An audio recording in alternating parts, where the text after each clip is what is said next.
Hello friends, welcome back to Solid Gold Scripture Journals. I'm Marcie and I'm late. This should have come out Sunday night and it's probably going to come out Tuesday or Wednesday. Oh, I apologize. I was doing so well and then the summer, lackadaisicals just really got to me. Anyway, where are we? Okay, we're going to be doing Come Follow Me. And this is a place where I share my joy that comes as we study the scriptures. We will find joy, we'll find peace in our lives through Jesus Christ. So this week, it is July 27 to August 2nd. I am doing a great work. Ezra 1, 3-7, and Nehemiah 2, 4-6, and 8. So I have not gone over this, surprisingly enough. I just like to take a minute and do my reading of the introduction. I like to say a prayer that I can have the Spirit with me as I study the lesson. And so I'll do that and I'll come right back. The Jewish people were held captive in Babylonia for 70 years. They had lost Jerusalem and the temple. They had forgotten about their commitment to God's laws, but God did not forget them. He made a way for the people to return to their city, to their temple, to their covenants, and they built protective walls around Jerusalem. And I'm really seeing a lot of things that would apply to our lives, like maybe we're held captive to sin or addiction or just not really caring. And the Lord still doesn't forget us. And when we return to Him, He can make a way for us. So I like that. We're going to start off in Ezra 1. The Lord inspires people to accomplish His purposes. After Persia conquered Babylonia, the Lord inspired the Persian king Cyrus to send a group of Jews to Jerusalem to rebuild the temple. As you read Ezra 1, note what Cyrus did to support the Jews in this work. So that is the first thing I'm going to do today in my reading is see what Cyrus did. I'll make a little checkbox so I can do that and then check it off when I'm done. Next, we have a question.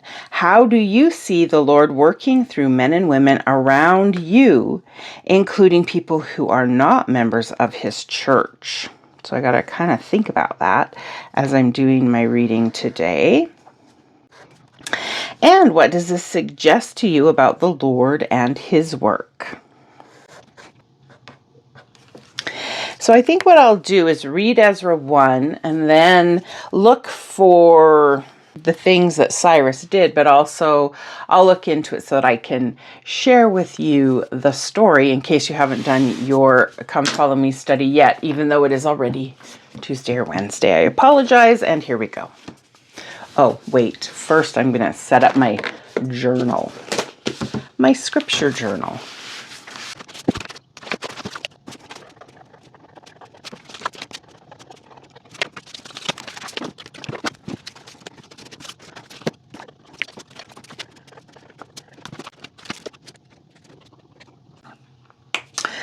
Okay, so before I start in the scriptures, I just want to review our little history here so we know where we are. And look where we are. We are already at the end of the history of the Old Testament, and yet we're just kind of in the middle of the book. Remember, we have the kingdom of Judah, we have the kingdom of Israel. There's lots of different kings, lots of different prophets, and so their histories overlap. We've also got some poetry in there, and so for the timeline, we're just about at the end of the Old Testament, though, of the timeline. So let's do a quick review. Starts off with the creation, the flood, the Tower of Babel. We have 3 patriarchs, Abraham, Isaac, and Jacob. Jacob changes his name to Israel when he makes a covenant with God. Jacob has 12 sons, and each son has a tribe. So those are the 12 tribes of Israel. They come from Jacob. Jacob's birthright son, his favorite son, is Joseph, who was taken captive to Egypt. Eventually, all the tribes of Israel go to Egypt, where they are held in captivity. Moses leads them out of captivity, and they wander in the wilderness for years. They go to Mount Sinai, where they receive the 10 Commandments, so they make covenants. They wander in the wilderness again until finally they cross the Jordan River and make their way to the Promised Land. In the Promised Land, they come to Jericho, and the walls of Jericho fall. They are led by many judges for a time. Eventually, they have kings. They had 3 kings. We had Saul, David, and then his son Solomon. Solomon's son was not righteous, and there was trouble. So the one nation of Israel divided into 2 nations. In the south, we had Judah, which is made up of 2 tribes. In the north, we had the kingdom of Israel, which was made up of 10 tribes. Now, of those 10 tribes, they had 19 kings. None of the kings were righteous. And eventually, Israel was taken captive and lost. So when we talk of those 10 lost tribes, that happened here. Judah had 20 kings, 8 of them were righteous, and here they are. Now they are in captivity for 70 years. And then King Cyrus of Persia, which is like Iran, modern day Iran, King Cyrus lets them rebuild. So we have Zerubbabel, who rebuilds the temple, and that's what we're talking about today. Ezra, who teaches people about the scriptures, and Nehemiah, who builds a wall around Jerusalem. So what did King Cyrus do to support the Jews as they rebuilt the temple? In Ezra 1, it says that he made a proclamation. He said, "The Lord God has given me all the kingdoms of the earth, and the Lord has said, I want a house at Jerusalem, which is in Judah." And so he wrote this proclamation and told everyone that there will be people of Judah who will build up the house of the Lord.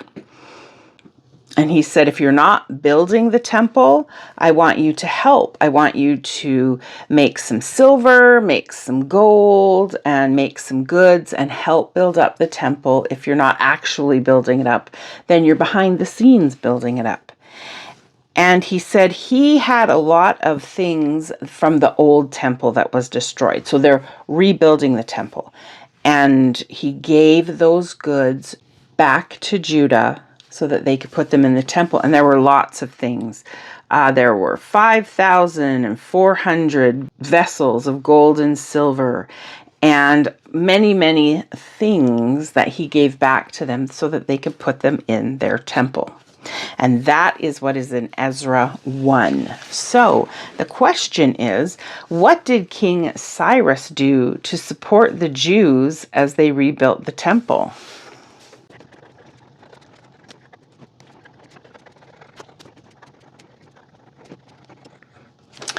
It says he made a proclamation that the temple would be rebuilt. A king's proclamation. You don't cross that. He let those in captivity either come back to build the temple or help behind the scenes. And he returned items that he had in his possession from the original temple. So that is the first question. I'll check that off. How do you see the Lord working through men and women around you, including those that aren't actually members of the church?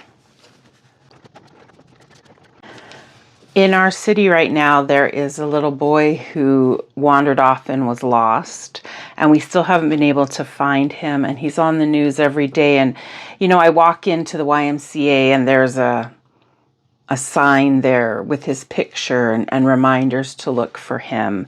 And I think everyone in town is praying for him. People are leaving out food for him and watching for him. There's just a lot of love from everyone, and everyone works together. And it doesn't matter what religion you are, right? What covenants you've made. We're all trying to help find this little boy. And it's really sad. Okay, we haven't found him yet. What does this suggest to you about the Lord and his work? The Lord works through all of us. We are all his children. It's nice to make a covenant, and I guess that is special for sure, but he loves everyone, and he's there, and he wants us all to be able to speak with him. Like Cyrus knew, I have everything. And I know the Lord wants his people to have a temple, and I'm going to help make it happen. Even though it wasn't necessarily his God, but he recognized the value in that. So I like that story. I'll leave this here. Spoiler alert, there's some really good stories coming up. So hopefully you enjoy the rest of your study this week. And I hope you can have a great experience as you study your scriptures and find what you need. And I'll see you next time. Bye-bye.